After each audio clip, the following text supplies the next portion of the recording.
Khanapur mandal Kothapeta village. నా పేరు గురిజల రాముల్ని. మీకు ఇది 3 ఎకరాలు ఉన్నది. ఇది సౌడు పొలం. అంతగానో మందులు పోసినా మందులు కొట్టుడు మందులు పోసుడు ఉంటుండే.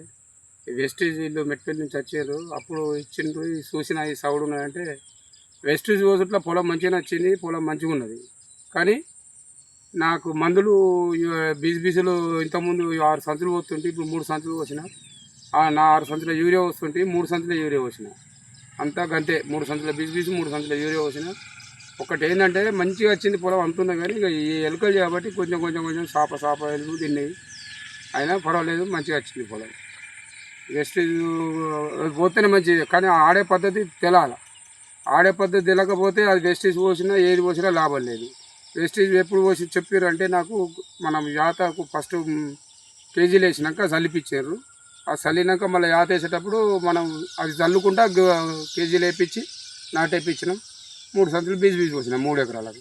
ఆ తర్వాత 3 సంచులు యూరియా పోసినాం. ఇక వేరే ఏం మందులు పోయలే, ఏం రోగం రాలేదు. పొలం ఆకు రోగం కానీ మరాకు రోగం కానీ ఇంకా వేరే మందులు యూజ్ చేయలేదు. అంతకుముందు పెద్ద సంవత్సరం ఒక మా పంపు కొట్టిస్తుంటే యూరియా చల్లుతుంటే బీజు చల్లినా డిఏపి చల్లినా, కానీ ఈ సంవత్సరం మంచిగా ఉన్నది. వెస్టేజ్ వల్లనే మంచి లాభాలు ఉన్నాయి. ఒక ఫ్రెండ్స్ విన్నారుగా రైతు మాటల్లో. అగ్రి ప్రొడక్ట్స్ వాడండి, ఆర్గానిక్ వ్యవసాయం చేయండి. Thank you, wish you well.